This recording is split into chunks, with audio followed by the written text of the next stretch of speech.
मुझे लगता है कि ये विज़न वाली बात शायद मैं इस बारे में पहले चर्चा कर चुका हूँ या शायद नहीं किया हूँ, लेकिन फिर से एक बार रिपीट करता हूँ कि हमारी सेंसेस जो हैं, जैसे हमारी आँख, नाक और कान, ये लिमिटेड चीज़ें देख सुन पाती हैं। जितने पे इनकी फ्रीक्वेंसी और लाइट का एक्सपोज़र वगैरह डिसाइड होता है, ये उतनी ही चीज़ें देख और सुन और महसूस कर पाती हैं।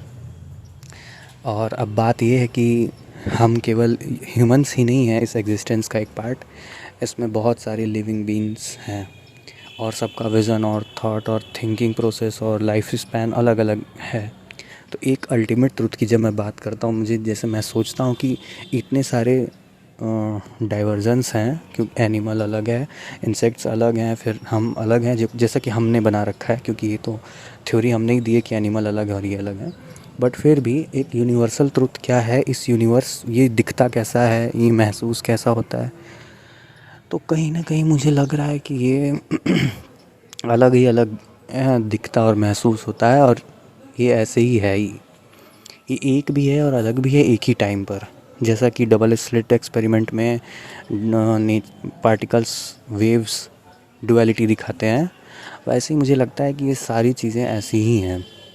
इसके छोर पे मैं पहुंच ही नहीं पा रहा हूँ। मैं बहुत सोचने की कोशिश किया, महसूस करने की कोशिश किया, क्योंकि आँख से देख कर के तो शायद नहीं समझ में आ पाएगा और कान से सुनकर भी नहीं समझ में आ पाएगा।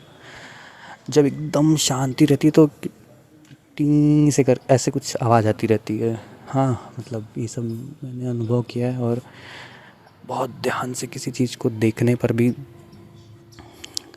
बहुत कॉन्शियस होकर उसको डिफॉर्म करके आप देख सकते हैं और बहुत सारी चीज़ें कर सकते हैं, ये आपके अंदर होने लगती है। ठीक है ये सब चीज़ें, मगर ये मैं कह रहा था कि जैसे कि डबल स्लिट एक्सपेरिमेंट डुअलिटी दिखाता है, वैसे ही ये सारी चीज़ें ऐसी होकर भी ऐसी एक ही समय पर नहीं हैं।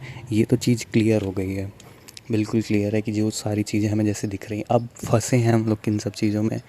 जो चीज़ें जैसी दिख रही हैं उनमें वैसे ही फंस गए हैं हम लोग। रियलिटी पे क्वेश्चन नहीं उठाते हैं, इस लाइफ को सोचते हैं कि बहुत सिंपल है और इसको ऐसे ही जी करके ख़त्म कर देते हैं। ओके, ये हो सकता है कि अपनी अपनी चॉइस हो, ये अपना अपना चुनाव हो कि हमें अपनी लाइफ ऐसे ही जीनी है, हमें इतना कॉम्प्लेक्स नहीं करना है सब चीज़ों को कि रियल क्या है, अनरियल क्या है, भ्रम क्या है, ये क्या है। बट मेरा पर्सनल चॉइस क्या है कि मैं इस लाइफ में ये जानना ही चाहता हूँ कि एटलीस्ट ये चल क्या रहा है। क्योंकि पैदा होना, बड़े होना और एक दिन अपनी एज ख़त्म होकर ख़त्म हो जाना, ये सारी चीज़ें सेम है हर ह्यूमन की, ठीक है, ये चेंज नहीं हो सकती।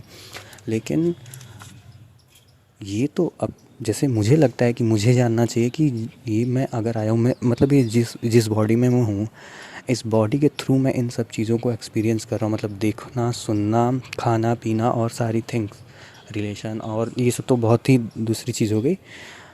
तो मैं जिस प्लैनेट पे हूँ, जिस यूनिवर्स में एग्जिस्ट कर रहा हूँ, ये क्या है, इसके बारे में नॉलेज होना, इसको थोड़ा बहुत समझना, महसूस करना तो ज़रूरी है मेरे लिए, मुझे लगता है। क्योंकि नहीं जानूँगा तो फिर किया ही क्या मैंने इस लाइफ के साथ। लेकिन अब मुझे धीरे धीरे ऐसा लगना शुरू हुआ है कि जब तक मैं इन सबको खोजने के पीछे भागता रहूँगा, ये भी एक रेस ही बन जाएगी। जो कोई कोई पैसे कमाने के पीछे भाग रहा होगा, कोई लालच के पीछे भाग रहा होगा, कोई किसी चीज़ के पीछे भाग रहा है, और मैं इन सब चीज़ों के पीछे भाग रहा हूँ। एक तरह से देखा जाए तो ये भी वही है, इसमें कोई डिफ्रेंशिएशन नहीं है। कोई बाइक से रेस लगा रहा है, कोई कार से रेस लगा रहा है, कोई पैदल दौड़ रहा है, कोई दौड़ रहा है, और वैसे ही मैं भी कर रहा हूँ सेम चीज़। तो शायद स्टिलनेस ज़रूरी है। अब ज़रूरी स्टिलनेस है कि क्या है, अब ये तो एक कन्फ्यूज़न है।